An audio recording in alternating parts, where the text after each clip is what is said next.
மல்லிகை போன்ற பயிர்களுக்கெல்லாம் என்ன பண்ணால் அரை ஏக்கர் 50 சென்ட்டுக்கே 10 கிலோ கொடுக்கணும். மல்லிகைக்கெலாம் 50 சென்ட்டுக்கே 10 kilo sink sulphate, 10 kilo ferrous sulphate, குறைந்தது 4-5 மாதங்களுக்கு ஒரு முறையாவது நீங்கள் இந்த மாதிரி கொடுக்கணும். அப்படி கொடுக்கும்போது தான் உங்களுக்கு வந்து அந்த இதில் வந்து ரெக்கவர் ஆகி வரும். முதலாவது நல்லா பச்சை கட்டி வரும். அந்த டெபிஷியன்சி, அந்த சத்து பற்றாக்குறை வந்து குறைந்து உங்களுக்கு வந்து நல்ல ஒரு வெளுப்புத்தன்மை அந்த வெளுத்திருக்கு, மல்லிகை வந்து வெளுத்திருக்கு அப்படின்னு மாதிரி சொல்கிறாங்க. அந்த மாதிரி கொடுக்கறதுல நீங்கள் வந்து கண்டிப்பாக இது கொடுக்கறது மூலமாக ரெக்கவர் ஆகும். அது மட்டும் இல்லாமல் இந்த மாதிரியான மண் இருந்துச்சு அப்படின்னா நீங்கள் தாராளமாக ஃபோலியார் ஸ்ப்ரே, இலைவெளி தெளிப்பாக உரங்களை கொடுப்பது மிக மிக சிறப்பு. ஏற்கனவே நான் மல்லிகையில் என்னென்ன உரங்கள் கொடுக்கலாம் இலைவெளி தெளிப்பாக அப்படின்னு நிறைய போட்டிருக்கோம், நிறைய வீடியோக்கள் போட்டிருக்கேன். அதாவது வாரம் ஒரு முறையோ அல்லது வாரம் இருமுறையோ நீங்கள் வந்து மாறி மாறி விலை குறைவான உரங்கள், இலைவெளி தெளிப்பு உரங்கள் குறைந்த செலவுலேயே நீங்கள் தாராளமாக கொடுக்கலாம். அப்படி என்னென்ன கொடுக்கலாம் அப்படின்னு பார்த்தீங்கன்னா, ஹியூமிக் ஆசிட் 10 லிட்டர் தண்ணிக்கு 50 மில்லி, பொட்டாசியம் நைட்ரேட் 10 லிட்டர் தண்ணிக்கு 50 gram, mono ammonium phosphate 10 litre தண்ணிக்கு 50 கிராம், பல்விக் ஆசிட் 10 லிட்டர் தண்ணிக்கு 50 மில்லி, அது மாதிரி வந்து கோமோபிராசினோலைட் 10 லிட்டர் தண்ணிக்கு 10 மில்லி, அது மாதிரி ட்ரைகாண்டினால் 10 லிட்டர் தண்ணிக்கு 50 மில்லி, அது மாதிரி ஆர்த்தோசிலிசிக் ஆசிட் 10 லிட்டர் தண்ணிக்கு 50 மில்லி, அது மாதிரி ஆல்-19 10 லிட்டர் தண்ணிக்கு 50 கிராம்.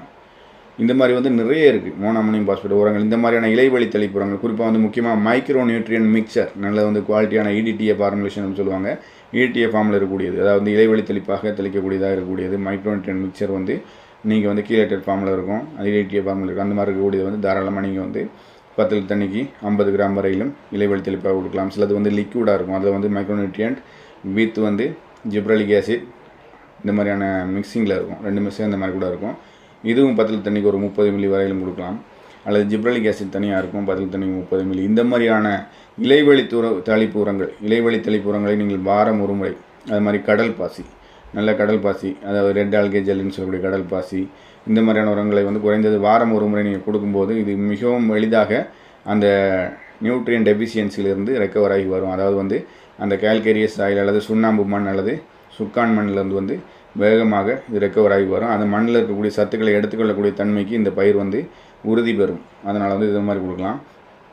அது மாதிரி சிங்க் வந்து பார்த்திங்கன்னா நிறைய வந்து லிக்விட் ஃபார்மில் இருக்குது, அல்லது பவுடர் ஃபார்மில் இருக்குது. இதெல்லாம் வந்து கீலேட்டட் ஃபார்மில் இருக்கும், அதாவது வந்து இலை வழியாக எடுத்துக்கொள்ளக்கூடிய தன்மையில் இருக்கும்.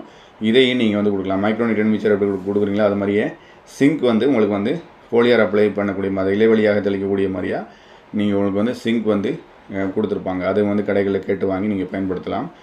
இந்த மாதிரியான மருந்துகள் வந்து எனக்கு போதிய அளவு கிடைக்கல. நீங்கள் சொல்கிறதெல்லாம் சரிதான், ஆனால் நீங்கள் என்னென்னமோ சொல்கிறீங்க, நிறைய ஹியூமிக் ஃபால்விக்ன்றீங்க, அமினோ ஆசிட் சொல்கிறீங்க, ஜிப்ரலிக் ஆசிட், ஆர்த்தோசிலிசிக் ஆசிட், மல்டிவிட்டமின், இந்த மாதிரி நிறைய சொல்லிட்டே போகிறீங்க. ஆனால் இதெல்லாம் வந்து எங்களூர் கடைகளில் கிடைக்கல, எங்களுக்கு வழக்கமான மருந்துகள் மட்டுமே கிடைக்குது. இதை நான் எவ்வாறு பெற்றுக்கொள்வது அப்படின்ற மாதிரி உங்களுக்கு வந்து